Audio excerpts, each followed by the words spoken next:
Screen for go, they're racing. He says go, he says ta-da, and Tiger Tara roars away from them on the home turn. Here comes another big boil over. Equine athleticism at its best. The king is in the castle once more. This is in one race, the rest are almost in another postcode. She is a star with a capital S. It's going to be a triple treat, a miracle three-peat.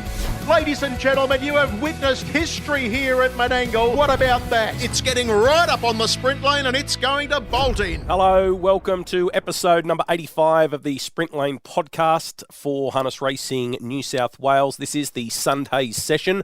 My name's Greg Hayes and it is great to have your company this week. So, what is this podcast all about? Well, I look back at harness racing in New South Wales over the past week, catch up with a couple of the leading players, and I also review the main meeting of the week and look at every race on the card to see if I can find a winner or two going forward. Obviously, a big weekend in harness racing with the running of the Nullarbor in Perth on Friday. I'm a huge fan of half-mile track racing. Gloucester Park does have an atmosphere about it. I remember when I was a kid, I'd go to Harold Park. It just had an atmosphere, even when the track was empty. Gloucester Park is something special too. The old tote building is there. It really is a special place. And I used to love working from the track during my time with Sky Racing. I've had many good nights in Perth. Harness racing, a little bit more mainstream over there, and they do a good job of getting people to their big nights. The race itself, the Nullarbor, was exciting. Catch a Wave.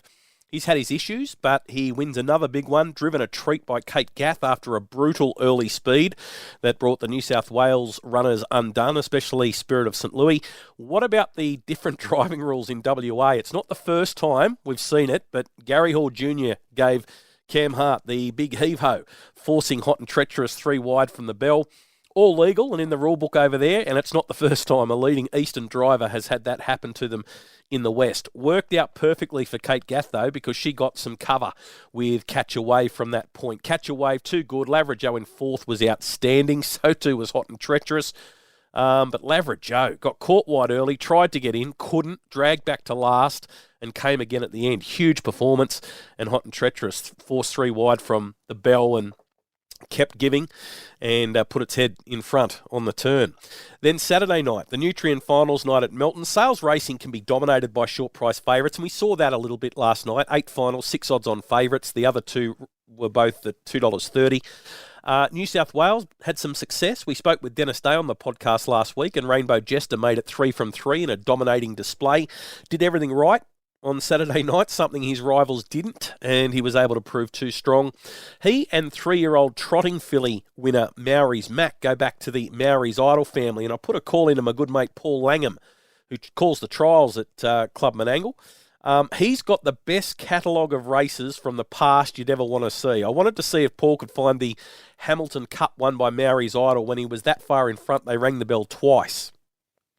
Actually, it might be a new segment I might introduce on the podcast. We might look back into history each week and pull a great race out of the archives. I'll get Paul to find me a race every week from great harness racing events from the past.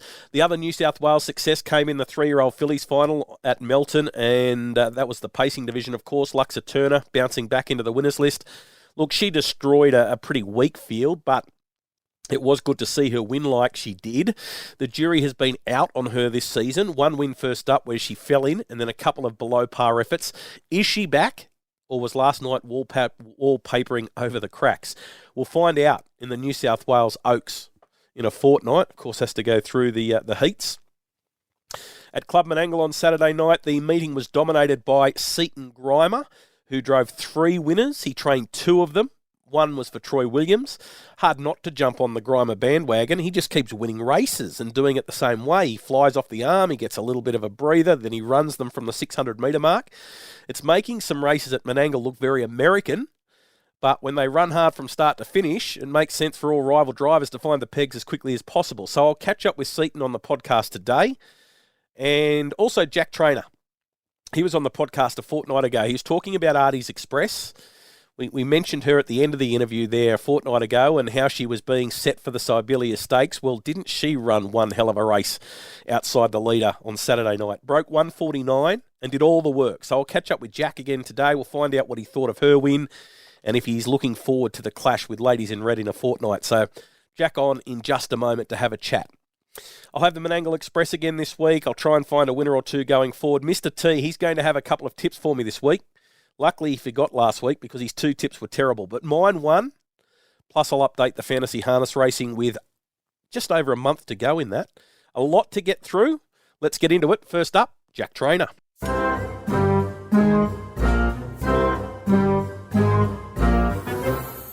They were followed by I'll Have a Bubbles, and the next one, Braveview Kelly, who's had a great run. Manhattan's lost her back, and then came further back as they near the turn. It's Ebony and Ivory are not to be denied to the outside. Soho Historia still kicking. 27.3 the quarter. Aardies Express comes up on the outside to almost join it. Braveview Kelly, I'll Have a Bubbles is getting up on the inside, and further back then getting out late as Braveview Kelly, but going to the lead, Aardies Express. I'll Have a Bubbles up on the inside is trying hard, but Aardies Express is in front and will beat I'll Have a Bubbles. Third home in the race, Promised Land, a big run. Stormed home. Manhattan got going again after dropping the bit on the side and got fourth. Well, what a performance last night by Aardies Express. Taking out the Sibelia Stakes and booking herself a spot in the QEII Cup. Jack Trainor is the man that puts the polish on Aardies Express. He's joined me to have a chat. Congratulations, Jack. Well done. Yeah, thanks very much, Greg. Pretty impressive performance by the mare. Yeah, she went great, didn't she? It was a relieving win, obviously. Like we said before, she come over and with a great record and a bit of hype around her, and for her just to be able to show off how really good she is, and it was satisfying to me knowing that she's on the right track, and no doubt for everyone that's been a part of her journey to see that she's going well. Gee, she's a fair lump. Yeah, she is. She is a big mare. She's very tall and leggy, and but she's got a real long body on her as well. So yeah, probably if you had to describe her, she just sort of looked like the perfect racehorse, really. We spoke with you a fortnight ago on the show, and you said that you were taking her to the trials, you're getting her ready for this series, and you just weren't happy with how she trialled, so you were going to take her back to the trials and then get her ready for the Sibelia. So obviously everything went right for you at the trials before you stepped out last night.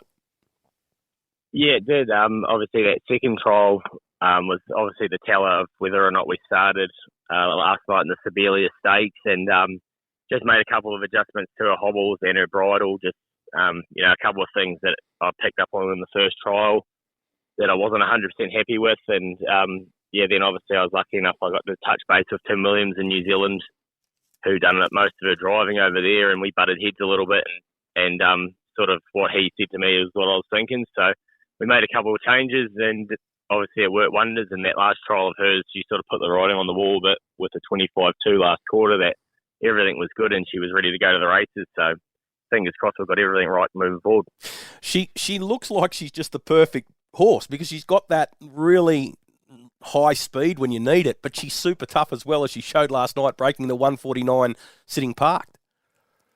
Yeah, she does, Gary. She's just got a massive amount of ability. She is very high speed. Obviously, she doesn't have to be driven up hard like she was last night, but once she's out the gate and she's rolling, she's just got that high cruising speed, and she's obviously probably suited to Menangle where they can just roll along, and it's going to be a big help for her moving forward racing here. So, what about last night in the run? Were you pretty confident throughout?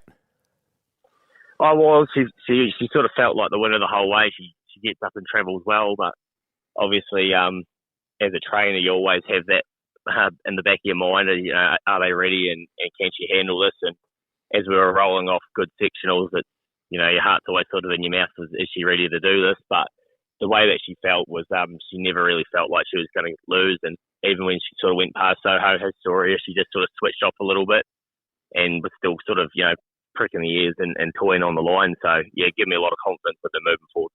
And you seem to just when you went past Soho Historia, you just sort of roared at her, and she seemed to drop into another gear. Yeah, that's a bit what she's like. It's sort of like she's got gears when you're driving her, and obviously she'd already had a tough trip, so there was no point in beating on her. But she's just like I said, she's just a great racehorse and a lovely mare, and I know that she's doing her best out there, and luckily last night her best was good enough. So is she ready for the big clash with Ladies in Red? We'll find out in 2 weeks' time, Hazy. But she's definitely in the right form, and she's scary to say, but that race should only make her tighten her up better and improve her fitness. So I can't deny it. I've got massive respect for Ladies in Red, and it's probably going to come down to draw dependence. But it's going to be a great race, and hopefully it turns into a real good clash between the two of them. If you drew well, have you got the gate speed to really run out of the gate and hold the front if you want to? Yeah, she does. Yeah, she's obviously in New Zealand. She's always sort of just worked forward, whether that's because I've been racing over distance or, the front's normally been there for her. But last night she just felt like she could have come out real quick if she wanted to. So she's a high speed mare as it is, and I've got no doubt that if we do have to push the button early, she can get up and go. So Manhattan finished 4th last night in the Sibelia. Well, that'll be good enough to get her into the QE2 as well. Yeah, that gets her in. It's obviously top 4 this year, and there's one wild card left, so she managed to get in. I've just watched replay last night. Her run was actually quite good. She just dropped off around the bend as she did her first start over here, and then her best work was probably her last 50 or 100 metres, which was a good sign considering that was a good quarter, but just need to work out why she's dropping off around the bend a bit. There's no real reason that I can think of, so we'll spend 2 weeks trying to work that out as we know you can't afford to be losing ground at a vital part of the race like that in these big races. So she's going good enough, and obviously it's good to get another one in. It was interesting. I was doing the videos this morning, and I thought, gee, she's gone, but she wasn't gone. She was just getting into her work up the straight. Yeah, that's right. I've never driven her in a race, obviously in her 3 starts over here, so I just don't know what's going on there. It's a bit of a head scratcher really, but I'll just do a bit of study and might reach back to Bob Button, New Zealand Jack Trainor, and see if he can throw some ideas my way. Because, like I said, it's not an ideal trait to have, and it's not that she's running out of puff. It's something that's obviously just going on, and then once she straightens up, she's winding up and making good ground again. Braveview Kelly, what did you make of her run off the video last night? Really disappointing. Probably be her most disappointing run since I've had her, to be honest, Hazy. And I don't know what's going on there either, to be honest. Her work's been good. We thought we'd roll forward, anticipating that Aardies Express probably would be parked last night. And, out of all her runs since I've had her, I'd say that's probably been her most disappointing. So just going to pull a blood on her on Monday and see if there's something that I'm missing. And, trainer's nightmare. You've got 1 week to try and work out what's going wrong with her. Obviously, she's going to have to go around again this week to try and get her spot. And but she needs to go a lot better than what she did last night. Obviously to be a winning chance or a live chance in the main final. So I'll spend this week trying to get her right, and hopefully she improves on Saturday. You also had Arden's Delight and My Moonlight Dream go around in the second tier of the mares races. What did you make of My Moonlight Dream, the one that you drove? No, she was disappointing too, Hazy. I really liked her run first up last week, and she had to do quite a bit of work to find the front last night. But in saying that, she sort of dropped the bit and was gone a long way from home. So she'll be another one. I'll take a blood from her and just see if there's something going on, a little virus or something that's not quite right, because I'm sure she's a better mare than what she showed last night. Mate, has the racing changed at Menangle in the last few years? They just seem to, the 150s, it's just the norm now. They charge out of the gate, they back off a little bit in the second quarter, but then they just run the third and fourth quarter. They're just running such fast times now, even for the lower class races. Yeah, it is a bit like that at the moment. I don't know if the racing's changed or just the drivers have changed. We might all just be a bit wilder these days, I think. But it's great. It is great racing at the moment, and it's a lot. Obviously, the track is built off a track like the Meadowlands, and maybe just with these younger lot of drivers now that the horses are able to do it, and you'd be surprised that some horses can just freewheel in front, and that creates great racing. So it's good to be a part of. So Aardies Express, Manhattan, they both they go straight into the QE2. They'll just have an easy fortnight. Yeah, that's obviously the plan there. That's why it was great to be able to get them in on that first occasion, and especially it gives you the insurance for like someone like Braveview Kelly that wasn't right and hasn't made it yet, and for the other two that have sort of, especially Aardi, that's had a hard run, it just gives you that 2 week gap between now and the final. So they don't need much now. They're fit and ready to go. It's just a matter of making sure that they're right come 4th of May. And mate, question without notice, Royal Dan the Trotter, has that turned up at your place? It did for about 30 seconds, and then the ex-trainer took it back. So I can't blame him. He's a lovely trotter, and I think Cam's just been ticking him over for Jace Wally's beat in Perth. So for a split second there, I thought I'd hit the goal, but I had to hand it back over. He does look a pretty special trotter. He ran the arms off the clock last week. Yeah, he did, and he felt like he could have gone another 400 metres at the same speed. He just feels like he's got no bottom, and he's only lightly raced, so he's going to be suited to the big Menangle track as well. And I'm not sure, but last I spoke to Jason when I was handing about the head still, I think he was going to target the Golden Cup, so you might see him racing again next Sunday. Oh, that's well. He took him down to Canberra for his first run, and he won their feature race on their big Cups program, so he doesn't mind chasing the big races. Jace, Jack, all the best of luck in a fortnight in that QEII Cup. This mare looks pretty special, Aardies Express, and we'll be cheering her on. Good luck. Awesome, thanks very much, Hazy.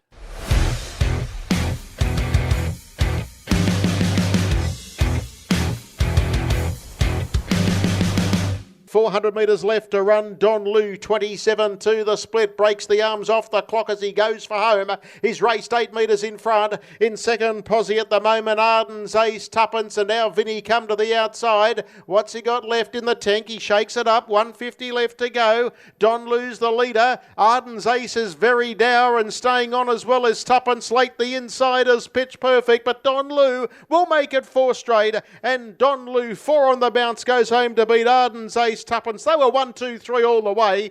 Hard enough to go to the races and win 1, but Seaton Grima last night won 3, and he's joining me to have a chat. Congratulations, Seaton. Good night at the office. Thanks, Greg. Thanks for having me on. Mate, no problems at all. You must be happy with that night. 3 winners, 2 for yourself and 1 for Troy. Good night for you. Yeah, I was pretty confident going into the night. I knew Super Duper Dude probably was going to meet one better in Blazing Homes. But yeah, Don Lu, he's been flying at the minute, so I was pretty confident in his chances. And last Tango in Heaven, he found a suitable race. And Pioneer Courage, he's actually been racing pretty well, just bad draws and tough races, but no, it all worked out for him as well. So Don Lu has now won 4 on the bounce, and he won going 155 over the longer trip, but then since then has gone 150.3, 149.9, 149.7. You can basically set your clock for him. He's just breaking 150 every week. Yeah, exactly. He surprised me a little bit. When I first got him, I thought he'd do a nice job. He's probably exceeded my expectations by quite a fair bit. And yeah, I'm probably a bit biased in saying this, but I don't think we've seen the best of him yet. Like you just said, his times are getting faster and faster. And yeah, last night was pretty cold, and there was a pretty bad headwind down the back straight, and yeah, he still managed to go 49 at 7. So no, I'm pretty excited to see what he can do. He's still in the 95 grade, but he's raising pretty quick. So no, I'm keen to see what he can do over the next few weeks. That's for sure. So, what are you looking at anything in particular with him? Will you consider a trip to Queensland during the Winter Carnival? What are the plans? For now, we're probably just going to head to Goulburn for the Carnival of Cups. Over the 2700, his first up win over 2300, sitting parked in 55. I thought that was pretty good. They still got home in 26, and yeah, he held them off quite strong. So I think that's our first plan of attack is head to Goulburn.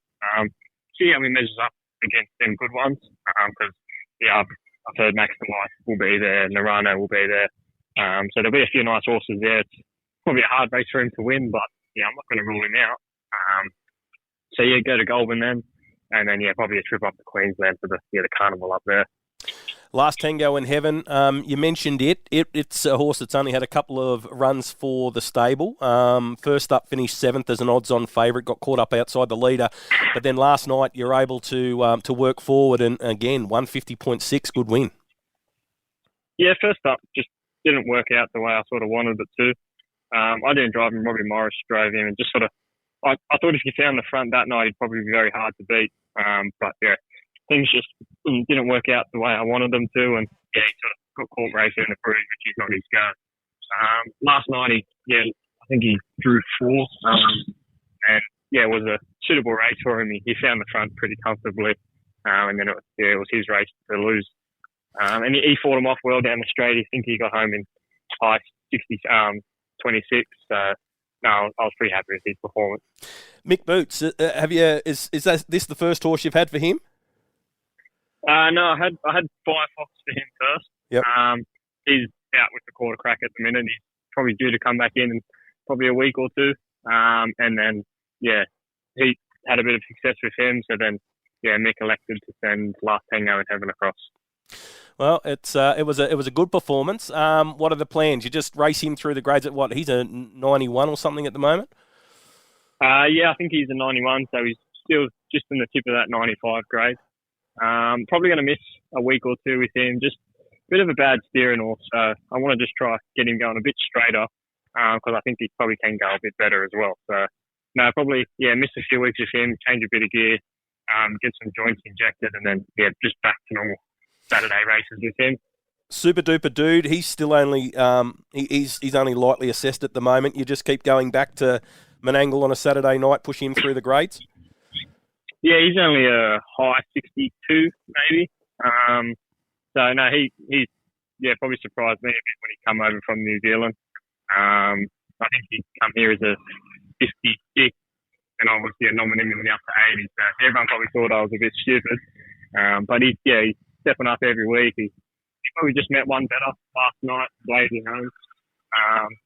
Blazingham can do a few things wrong, but when he puts it all together, he's a class animal. So no, I was not disappointed to run second to him, that's for sure. And you mentioned Corlonia Courage, that one for Troy Williams. Came off a wide draw, was able to find the top, and I guess the key to that win was the fact you got away with the 31-1 second quarter. Yeah, he's actually been going pretty good, that horse. I won on him first up at Newcastle in 55 for the 2000 trip, and he sort of surprised me a bit that day. And he's actually one that's been doing things wrong lately, but his last start before last night was pretty good behind Super Duper Dude over 2300. They got home in 26, and he burnt off the arm and stuck on for third. So, no, I thought if he could find the front last night, he'd be very hard to catch. And, like you said, that 31-1 second quarter, that sort of just helped him fill his lungs up a bit, and then he was able to dash up straight. Mate, you also picked up a drive for Clayton Tonkin, which is a feather in your cap, driving Soho Historia in the Sibelia Stakes. So you're starting to get noticed by the bigger stables, the bigger interstate stables as well. That's got to be something for you to be happy about. Yeah, I was pretty privileged and honoured to drive her. She's been a lovely mare since she went to Emma and Clayton. And sort of the connection I got to drive was through Jamie and Aaron. I train horses for them, and they happened to own her. So, I was pretty privileged to get that drive. First up, 148.9, probably just took her toll on her late. But no, she battled away up the straight really well, and she tried a little harder. Mate, you've got an ability to get them off the gate. Doesn't matter whether they're one of yours or one of an outside stable. You really get them off the gate hard, and it seems that you've got this. You've got this plan. You'll run hard early. You'll find the front. You'll back off in the second quarter, and then you get going again in the third. Is it basically the way you're doing it? It's sort of when I was first getting into horses, I was always watching Todd McCarthy, Grimo, Jason Grimson, and Jack Trainor, even Cam Hart around Menangle. Just sort of get to the front and run, and make it hard to catch them. It all depends on the horse, I guess. Most of my horses, I train them to run quick miles, so I most of the time just cut them loose. But horses like Corlonia Courage, he's probably not as strong as the rest of them. Getting that 31 second quarter can really help. And sometimes even watching a driver like Luke McCarthy, who gets to the front, he'll go a 31 second quarter, even a 29 third quarter, and then he dashes up the straight in 25, and no one can get next to him. So it all just depends on the horse. I watch a lot of American racing around the Meadowlands and that, and they're always running sub 49s and sub 48. So no, I'm sort of wouldn't say influenced as such, but I love carving out them big miles. So is that something you love your American racing and the way you drive, very American style? Is it something that you'd like to do in the future? Go over there? Oh, 100%. Probably not in the near future. I've just started my training career here, and my driving sort of just started kicking off again. So no, probably I'd say in the next 10 to 15 years. But no, it's something even just for a quick holiday. I'd love to duck over there and have a few drives. Learn how they do things over there, and try and bring it back and influence it into my training and driving. We're recording this on Sunday morning, so you're obviously off to Goulburn today. It's pretty busy time. What are you expecting this afternoon? Pretty confident in my chances tonight. Watch the Great One. He's a 240 favourite, I think. On ability and track work, he should just about win.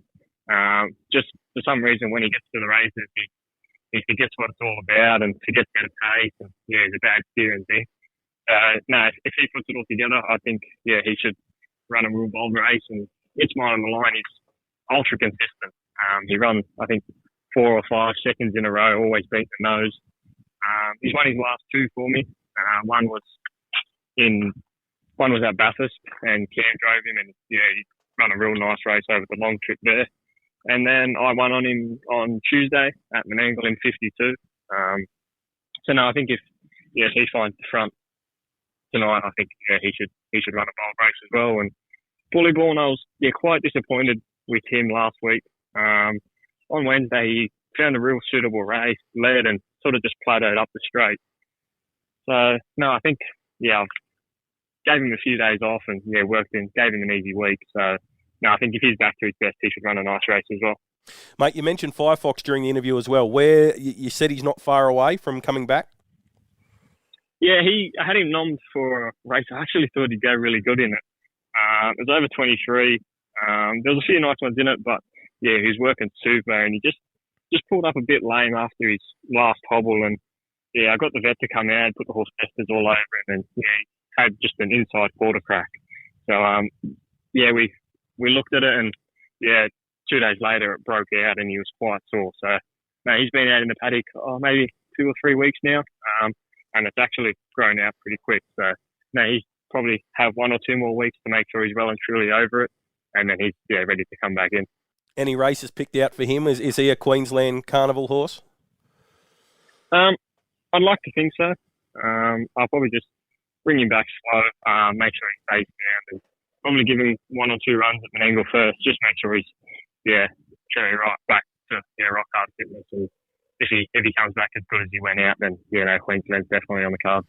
All right, mate. Well, congratulations with the night last night. 3 winners, 2 for your own stable. Your stable's on fire. Good luck at Goulburn, and we'll talk again soon. So, thanks for having me on, Greg.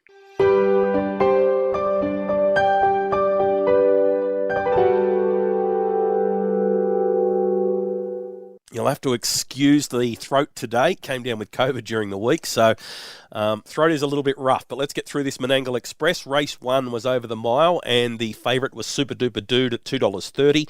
There was plenty of speed early from Aliberto, Blazing Home, and Super Duper Dude. In the end, they went into Indian File with Super Duper Dude leading. Blazing Home, Aliberto, Our Uncle Jim, Hands On, You Betcha Tiger Pie, Montalbano and Talent Agent. 25.9 first quarter, so they were humming, but once they found their positions, the speed backed off. 31.4 through the second, Montalbano came off the inside, got cover from Our Uncle Jim with Talent Agent third over. 28.8 to the turn, Super Duper Dude was at full tilt, Montalbano tipped out of the 1-1. Will Rickson had to be patient to wait for Our Uncle Jim to fully drop away before coming to the outside of the favourite with Blazing Home, but once he got to the outside, he looked a winner. Super Duper Dude didn't give in. Aliberto is going to win one of these very soon too. 26.3 final quarter, 152.4 overall. Everything back in the field had its chance. Good drive by Will Rickson. Patient. Race 2, the favourite was Don Liu at $2.10. The speed was from out wide on the track with Aardies Ace crossing and then handing straight over to Don Liu, who was in front by the time they got to the judge. I get the feeling the Achilles heel with Don Liu is his lack of blinding speed. It's only going to take someone to park him to bring him unstuck, but when he's running sub 150 every week, it's going to take a very brave driver to do that. They went into Indian File. They didn't change until they got to the turn. So it was Don Liu, Arden's Ace, Tuppence, Alvini, Pitch Perfect, Saginaw, Major Perry and Pars Guarantee.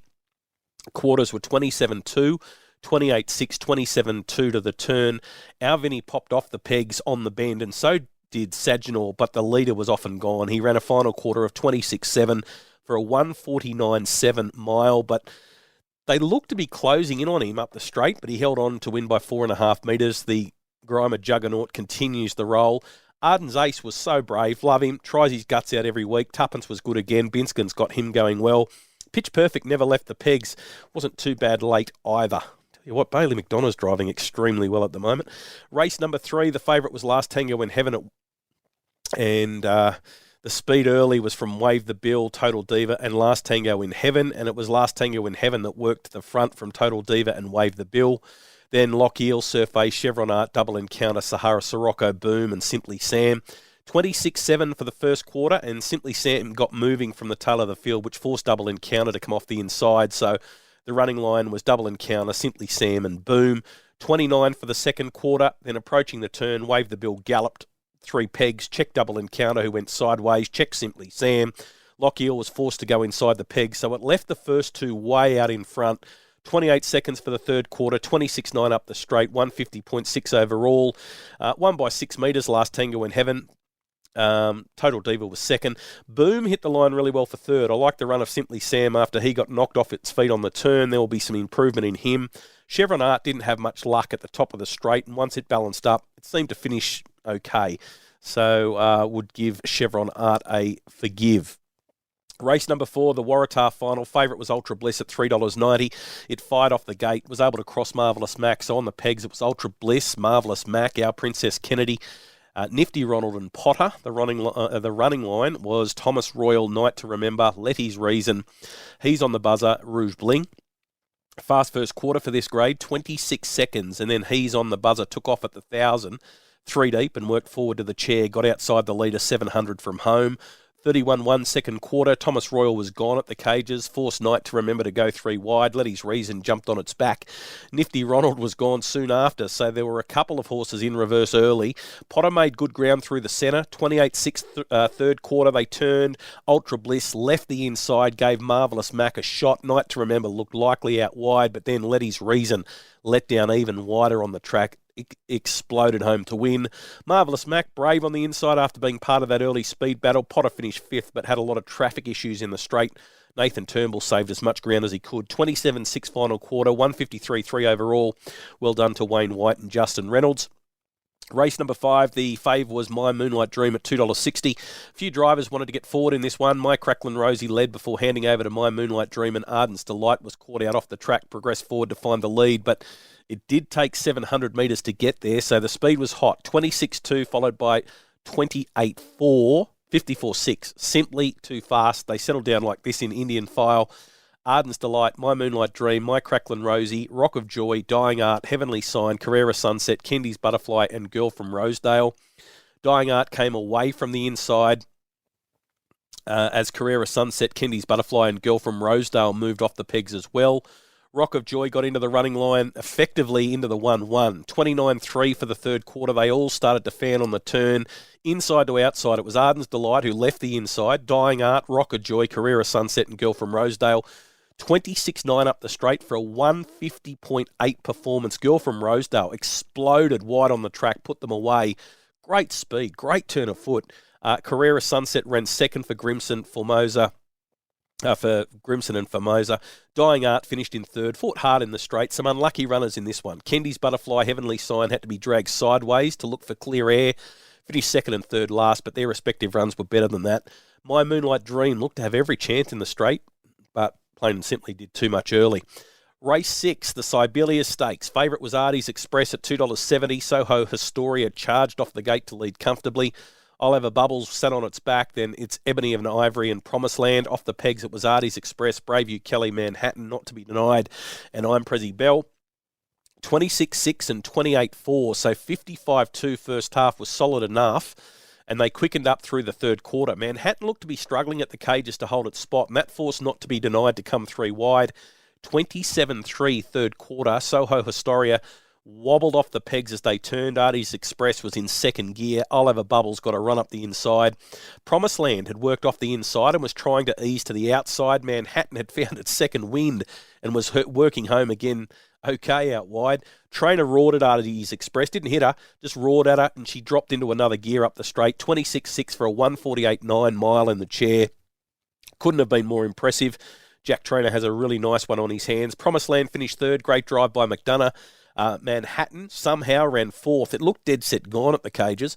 Braveview Kelly had her chance. It's Ebony and Ivory got squeezed up late. Not to be denied was plain after being forced wide when Manhattan looked to stall. Winner was big, huge. Race 7, the trot.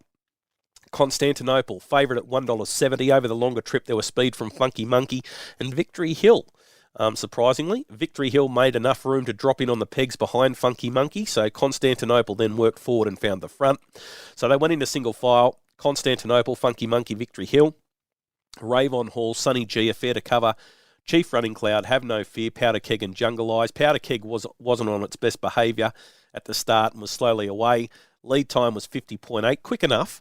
And then the first quarter was 31.2. Jungle Eyes came away from the markers at the 1,000. Powder Keg and Have No Fear tried to get into the running line as well. As Jungle Eyes got up outside Victory Hill, it pushed out off the pegs and forced Jungle Eyes 3 wide. It was able to ease and drop back into second over, Jungle Eyes. 31.6, 29.1 through the middle, made it a sprint home. 27.3 up the straight. Constantinople rolled slightly off the pegs and gave Funky Monkey a crack. Victory Hill was trying hard outside the leader, but Constantinople never really in any danger.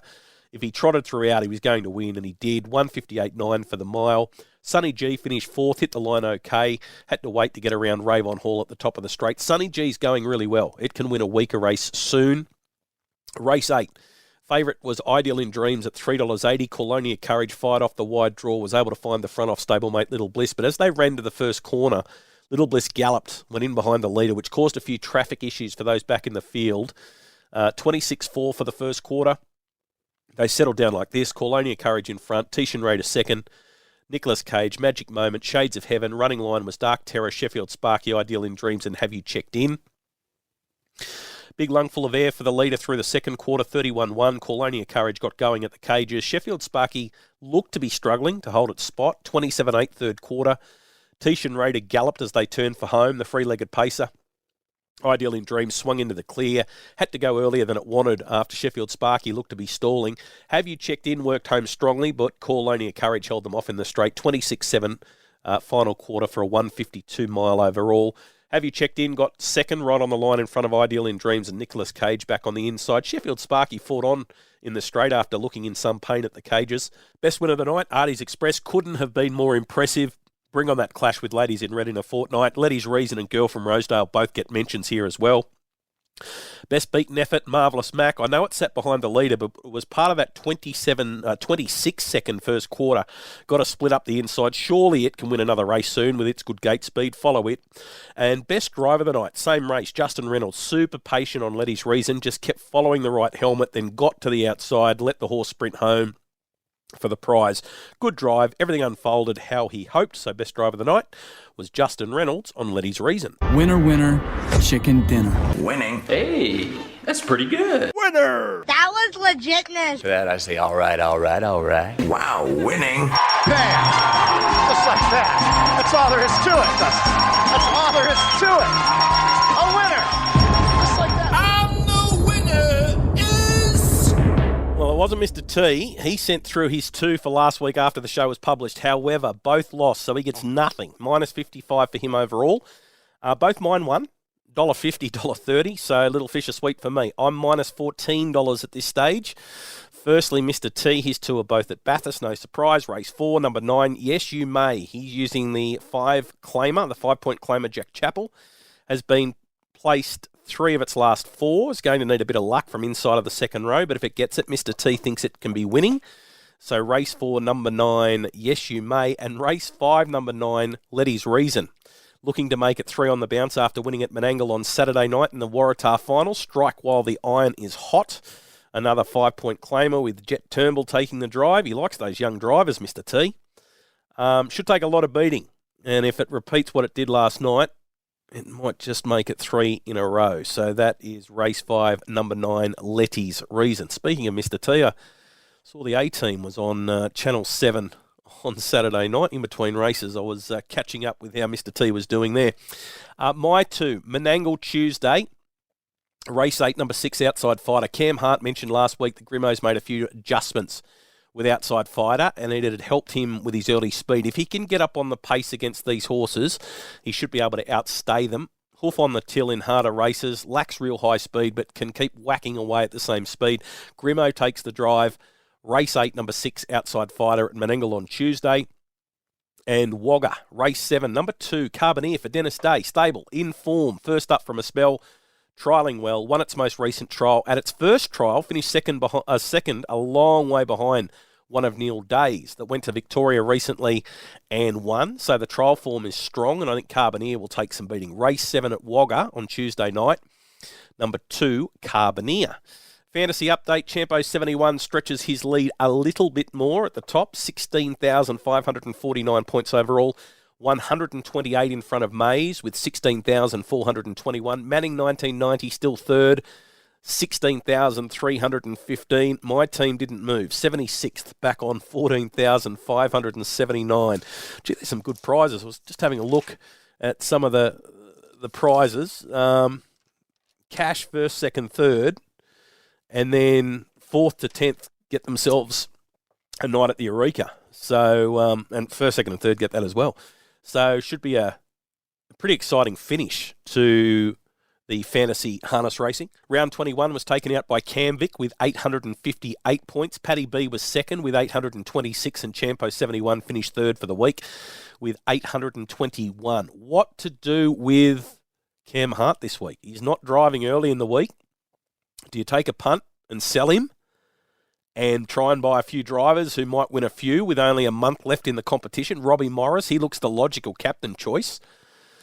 Interesting week coming up in fantasy harness racing. Just about wraps up the show, though. Thank you to Jack Trainor and Seaton Grima for joining me today. Now, next week, the Goulburn Carnival of Cups meeting is on the Sunday, so I might hang on to the podcast until after that meeting. So the Sunday session will be a late one next week, out in the evening rather than at lunchtime. If you're near Goulburn next Sunday, book your tickets.